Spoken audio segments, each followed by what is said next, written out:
ବଡ଼ ଜଙ୍ଗଲରେ ମେନା ଚଢ଼େଇ ଗୋଟିଏ ନଦୀ ପାଖରେ ଗୋଟିଏ ଗଛ କରଡ଼ରେ ଘର କରିକି ରହୁଥିଲା।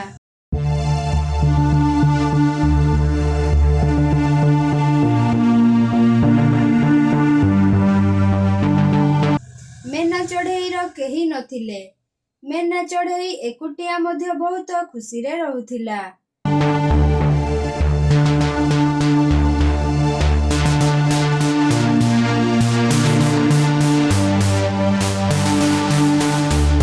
ଥରେ ମେନା ଚଢ଼େଇ କିଛି ଖାଦ୍ୟ ପାଇ ଯାଇଥିଲା।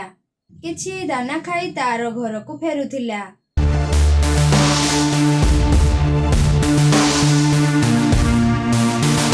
ଗୋଟିଏ ଶୁଆ କିଛି ଆଘାତ ପାଇ ତଳେ ପଡ଼ିଥିଲା।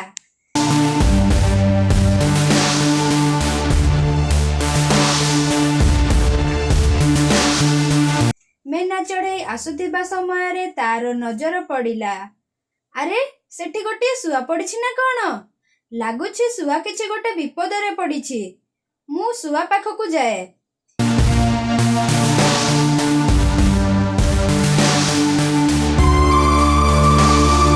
ଏମିତି କହି ମେନା ଚଢ଼େଇ ଶୁଆ ପାଖକୁ ଚାଲିଯାଏ।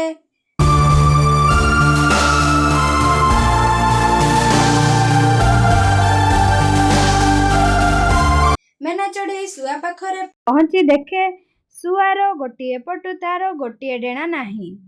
ଆରେ ଶୁଆ ଭାଇ, କଣ ହୋଇଛି ତମର? କଣ ଏତେ ରକ୍ତ ବାହାରୁଛି? ଆଉ ଗୋଟିଏ ଡେଣା ମଧ୍ୟ ନାହିଁ। କଣ ହୋଇଛି ତୁମର?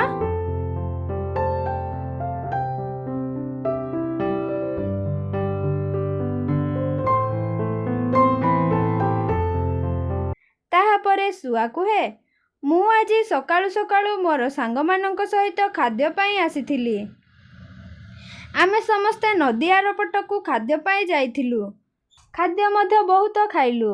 ଆମେମାନେ ସମସ୍ତେ ବସି ବହୁତ କଥାବାର୍ତ୍ତା ହେଲୁ ଆଉ ବହୁତ ମଜାମସ୍ତି କଲୁ।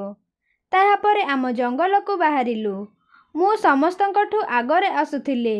ହଠାତ୍ କିଏ ଗୋଟିଏ ଶିକାରୀ ବାଟୁଳି ଖଡ଼ା ମାରିଲା ଆଉ ଆସି ମୋରି ଡେଣାରେ ବାଜିଲା। ମୋର ଉପରେ ଡେଣା ଛିଣ୍ଡିଗଲା। ମୁଁ ସାଙ୍ଗେ ସାଙ୍ଗେ ତଳେ ପଡ଼ିଗଲି। ମୋର ସାଙ୍ଗମାନେ ଭୟରେ ତାଙ୍କୁ ମାରିଦେବେ ବୋଲି ଚାଲିଗଲେ। ମୋରି ପାଖକୁ ଆସିଲେ ନାହିଁ। ଆଉ କିଛି ସମୟ ପରେ ମୁଁ ଏଇ ଦୁନିଆ ଛାଡ଼ି ଚାଲିଯିବି। ମୋର ବହୁତ ରକ୍ତ ଗଲାଣି। ମେନା ଭଉଣୀ, ତମେ ଏଠାରୁ ଚାଲିଯାଅ।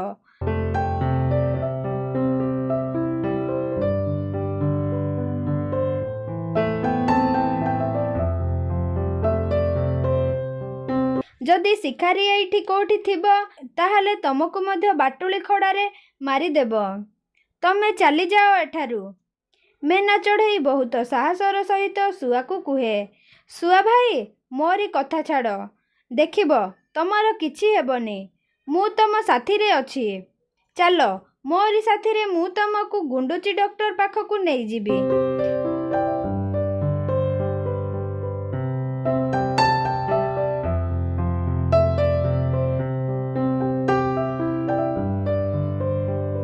ତାହାପରେ ମେନା ଚଢ଼େଇ ଶୁଆକୁ ଧରି ଉଡ଼ିବାକୁ ଲାଗେ।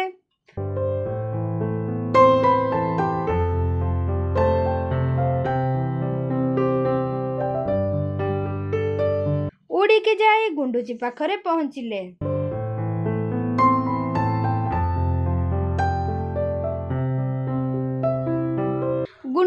ଗୁଣ୍ଡୁଚି ଭାଇ, ମୋର ସାଙ୍ଗର ହାଲତ ବହୁତ ଖରାପ। ତାଙ୍କର ଦେହରୁ ବହୁତ ରକ୍ତ ଗଲାଣି। ତାହାପରେ ଗୁଣ୍ଡୁଚି ଶୁଆକୁ ତାର ବେଡ୍ରେ ଶୁଆଏ।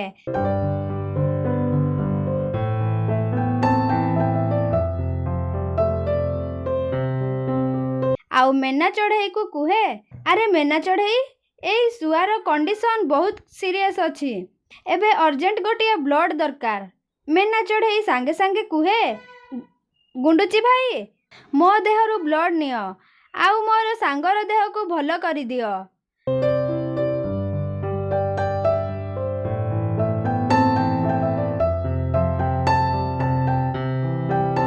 ତାହାପରେ ମେନା ଚଢ଼େଇ ସେହି ବେଡ୍ରେ ଶୋଇପଡ଼େ ଆଉ ତାର ଦେହରୁ ବ୍ଲଡ୍ ଦିଏ।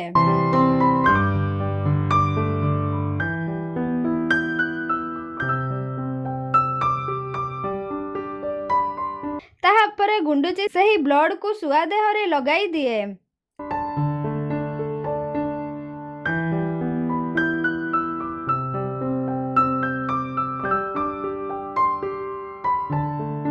ଆଉ ଶୁଆ ଡେଣାକୁ କିଛି ବାଡ଼ି ଦେଇ ବାନ୍ଧି ଦିଏ। ଏମିତି 2-3 ଦିନ ବିତିଯାଏ।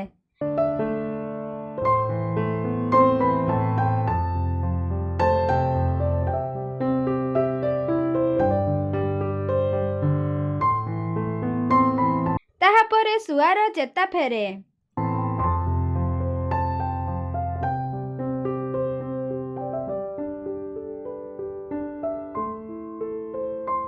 ଶୁଆକୁ ଟିକେ ଭଲ ଲାଗୁଥାଏ।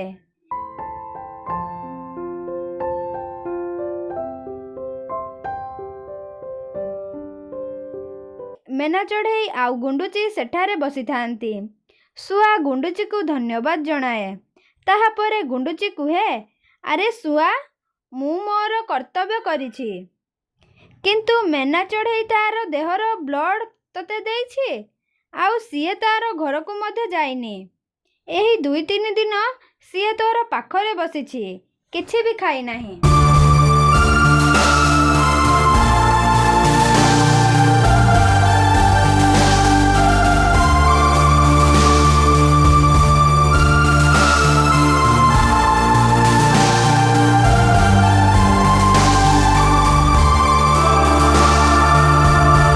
ମେନା ଚଢ଼େଇକୁ କୁହେ, ଆରେ ମେନା ଚଢ଼େଇ, ତୁ ମୋତେ ନୂଆ ଜୀବନ ଦେଇଛୁ। ମୋର ଏତେ ସାଙ୍ଗ ଥିଲେ ମଧ୍ୟ କେହି ମୋତେ ଅନାଇ ଦେଲେନି କି ମୋତେ ଟିକେ ସାହାଯ୍ୟ କଲେନି।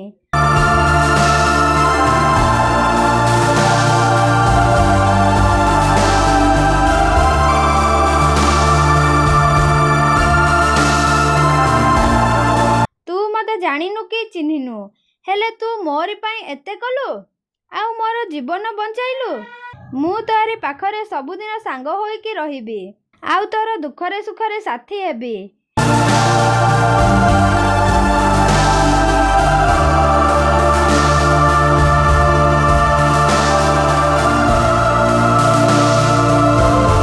ମେନା ଚଢ଼େଇ ବହୁତ ଖୁସି ହୁଏ।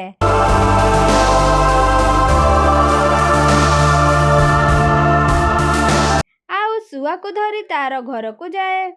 ଶୁଆ ଆଉ ମେନା ଚଢ଼େଇ ବହୁତ ଖୁସିରେ ରହିଲେ। ଏହିପରି ନୂଆ ନୂଆ ଭିଡ଼ିଓ ଦେଖିବା ପାଇଁ ଆମ ଓଡ଼ିଆ କାର୍ଟୁନ ବାର୍ଡ଼ ଚ୍ୟାନେଲକୁ ଲାଇକ୍, ସବସ୍କ୍ରାଇବ୍ ଆଣ୍ଡ ସେୟାର କରନ୍ତୁ ଏବଂ ନୂଆ ନୂଆ ଭିଡ଼ିଓ ଦେଖୁଥାନ୍ତୁ।